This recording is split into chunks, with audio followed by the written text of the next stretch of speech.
Good morning student. आज हम start करेंगे चैप्टर 20 या lesson 20 unfriendly nature. Unfriendly nature means हो रहा है, इसका मतलब है प्रकृति का विनाशकारी रूप। तो स्टार्ट करते हैं चैप्टर रीड करना। Natural disasters are sudden changes in the environment which cause damage and destruction. This include earthquake, droughts, landslides and cyclones. Nature disaster means होता है प्राकृतिक आपदा। वातावरण में होने वाले अचानक जो परिवर्तन होते हैं, टूट फूट होते हैं या विनाश होता है या कुछ चेंजेस आते हैं, जैसे अभी हमारे प्रदूषण बोलेंगे या पॉल्यूशन बोलेंगे तो ये भी एक प्रकार का परिवर्तन या चेंज है। इसमें से भूकंप, सूखा, भूस्खलन और चक्रवात मतलब earthquake, droughts, landslides and cyclones शामिल हैं। When the earth shook 28th Jan 2001, more than 13,000 people were killed, at least 15 lakh injured and 7.8 lakhs houses destroyed in Gujarat in the earthquake of 26th Jan 2001। तो 28 जनवरी 2001 की बात है।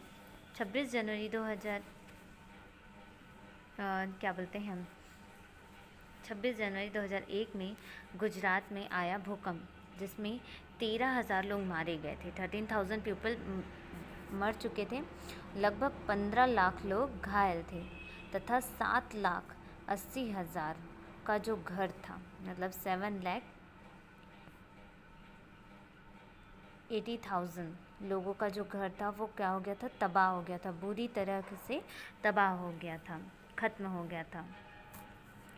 An earthquake is a series of shocks that result from sudden movements below the surface of the earth. Earthquakes take place when large plates of land coil with each other, releasing energy. The strength of an earthquake is measured using a Richter scale by an instrument called seismograph।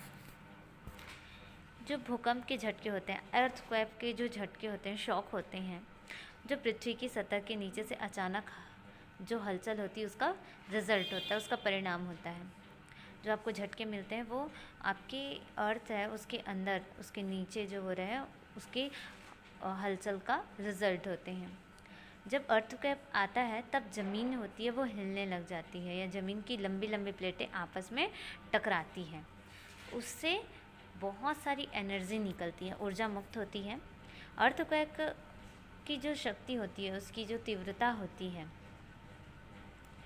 जो उसकी strength होती है, उसको seismograph कहलाता है। उसका जो नापने का जो मशीन आता है, यंत्र आता है, उसे सिस्मोग्राफ कहलाते हैं।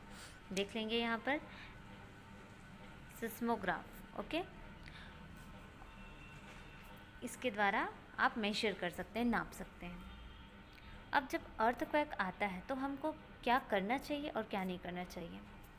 डू मीन्स क्या करना चाहिए, डोंट डू मतलब क्या नहीं करें। Bend down under a desk और coat, stay there till the shock stop. आप किसी टेबल या जो भी आपको बेड दिख रहा है उसके नीचे झुक जाओ, वहाँ रुक जाओ जब तक कि जो शॉक है वो रुक ना जाए, ठीक है। डू नॉट पुश अदर और स्टैंड अंडर फेंस। एक दूसरे को धक्का नहीं देना चाहिए, ना ही पंखे के नीचे खड़े होना चाहिए। Stay away from glass Windows outside, move away from trees. कांच की खिड़कियों से दूर रहना चाहिए। बाहर में पेड़, सूचना पट, मकानों तथा विद्युत के खंभे से दूर हटना चाहिए, ठीक है। देख लेंगे signboards, building and electric poles and stop driving during tremors. आपको बिजली के खंभों से, सूचना पटल से, मकानों से, पेड़ से, गाड़ियों को चलाना बंद कर देना चाहिए। सभी चीज़ें करना बंद कर देनी चाहिए, ठीक है। Don't use the lift in big building, lift का यूज़ नहीं करना चाहिए बिल्डिंग में। डोंट लाइट फायर, आग जलाना नहीं चाहिए। Don't rush out the stadium, stadium के बाहर नहीं दौड़ना चाहिए।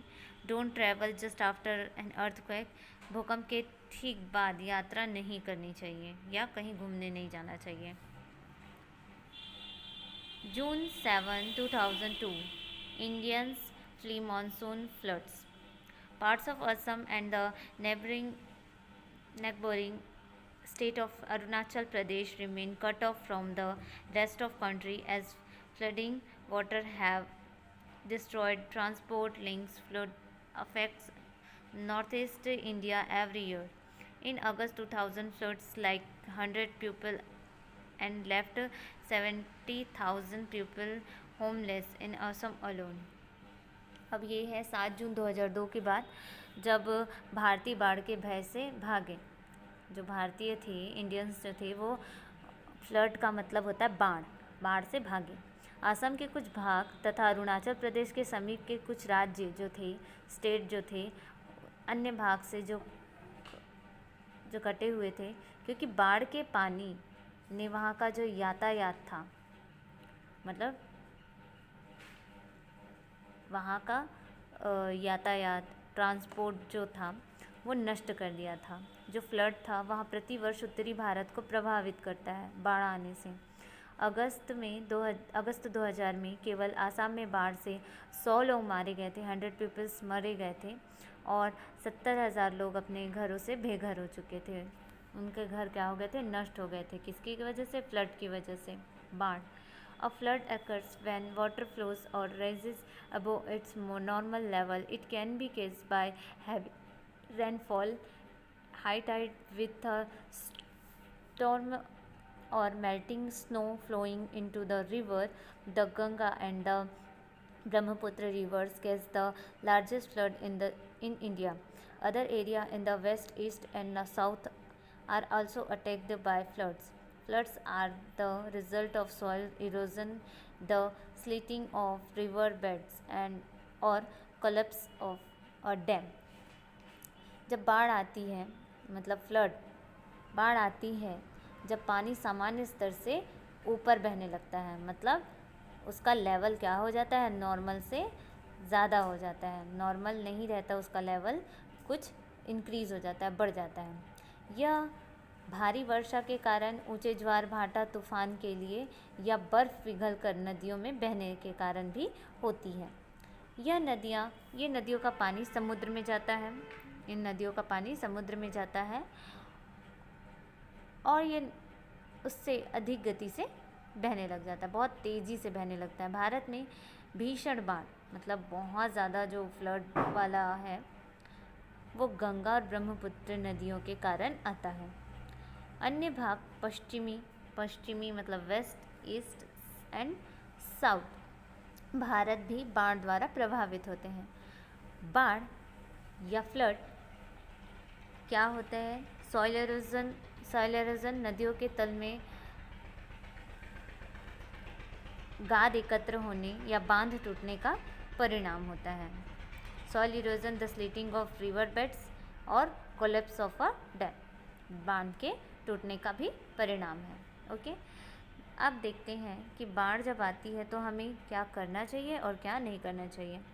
Know us route to the nearest safe shelters, करीब के सुरक्षित रहने के स्थान का रास्ता, ओके, रास्ते में जाना चाहिए। Keep medicine, strong ropes, radio, torch, batteries, दवाइयाँ, मजबूत रस्सियाँ, रेडियो, टॉर्च और बैटरी अपने पास रखना चाहिए। Store clothes, dry food, fresh water, kerosene, candles and match box in polythene bags in a kit. अपने पास जमा कपड़े, सूखे खाद्य पदार्थ और स्वच्छ पानी, मिट्टी का तेल, मोमबत्तियाँ, माचिस के डिब्बे को झिल्ली में या झिल्ली या थैले में अच्छे से पैक करके रखना चाहिए ताकि वो पानी से भीग ना जाए। Listen to the local radio and watch TV for warning drink boiled water. Radio पर जो आपको लोकल रेडियो जो होता है क्षेत्रीय प्रसारण को सुनना चाहिए और जो भी चेतावनी है उसको क्या करना चाहिए, अच्छे से ध्यान में रखना चाहिए और उबला हुआ पानी पीना चाहिए। देखिए, तो इन सभी को, ये सभी चीज़ें हमको करनी चाहिए। अब देखते हैं क्या नहीं करना चाहिए।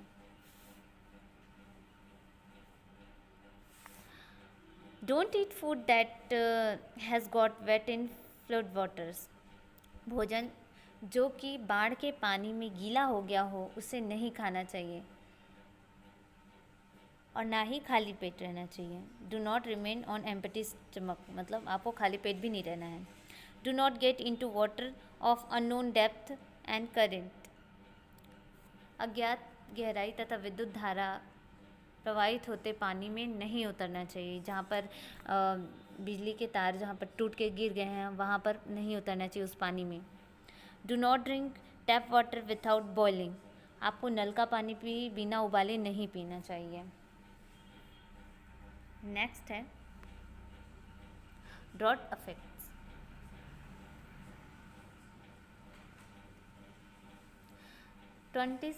November 2000। Every year, villages near Bikaner in Rajasthan spend the period between July and September in waiting and praying for rains. The villagers don't have money to buy even food. The drought directly or indirectly affect all people. 26 नवंबर 2000 को drought affect मतलब होता है सूखा प्रभावित। Drought means होता है सूखा, affect means प्रभावित। 26 नवंबर 2000 प्रतिवर्ष राजस्थान में बीकानेर के आसपास गांवों में जुलाई तथा सितंबर मतलब सितंबर मंथ के बीच में, जुलाई से लेकर सितंबर मंथ के बीच में वर्षा की प्रतीक्षा के लिए लोग प्रार्थना करते हुए अपना समय बिताते हैं। गांव वालों के पास अनाज खरीदने के लिए भी पैसे नहीं होते। सूखा जो होता है मीन्स ड्रॉट होता है, वो डायरेक्टली और इनडायरेक्टली दोनों तरह से लोगों को प्रभावित करता है, अफेक्ट करता है। Drought happens when an area receives lesser rainfall than normal levels. It is condition of acute scarcity of water, food fodder, and employment. The serious result of drought are crop failure and lack of drinking water. सूखा तब पड़ता है या drought तब होता है जब उस भाग में सामान्य स्तर से या नॉर्मल लेवल से कम बारिश होती है, रेनफॉल कम होता है। यह पानी की तीव्र कमी, ये पानी की ज़्यादा की कमी और भोजन, चारा तथा रोज़गार की कमी की दशा है। सूखा का गंभीर परिणाम या बहुत ही ज़्यादा भयंकर जो परिणाम है वो फसल की असफलता तथा पानी की कमी होती है। अब इसको देखते हैं कि ड्रॉट में क्या करना चाहिए। डू एंड डोंट डू मतलब क्या नहीं करना चाहिए। तो डू मीन्स क्या करना चाहिए, grow plant and care for them, वृक्ष लगाना चाहिए और उसकी देखभाल करनी चाहिए। Protect and restore degraded land, गिरते भू स्तर की रक्षा और पुनर्निर्माण करना चाहिए। Collect and store rain water, हमें बारिश का पानी को एकत्र करना चाहिए, हमें बारिश के पानी को एकत्र करना चाहिए मतलब कलेक्ट करना चाहिए, संग्रह करना चाहिए। अब क्या नहीं करना चाहिए, डोंट मिसयूज और वेस्ट वाटर, पानी का दुरुपयोग ना करें, ना ही व्यर्थ गंवाएं। Don't destroy forest pastures and trees, जंगल, घास, भूमि तथा पेड़ों को नष्ट नहीं करें। Don't let domestic animals overgraze, पालतू पशुओं को चारे के लिए अधिक समय तक ना छोड़ें। तो हमने इस चैप्टर में किसके बारे में पढ़ा, earthquake, floods and drought. Okay, तो आपको समझ में आ गया ये तीनों क्या चीज़ है।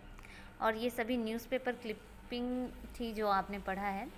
ओके, बॉक्स में जो आप देख रहे हैं ये सभी ये नहीं, डू एंड डोंट नो, ये जो डेट लिख के हेडिंग में है ना, ये सभी न्यूज़पेपर क्लिपिंग्स हैं। जो आप आज इस चैप्टर में पढ़ रहे हैं, अनफ्रेंडली नेचर। अब इसके बाद आप क्या कर लेंगे, इसके वर्ड मीनिंग ध्यान से कर लेंगे, लर्न करेंगे और अपनी कॉपी में नोट भी करेंगे। Okay, thank you students, have a nice day.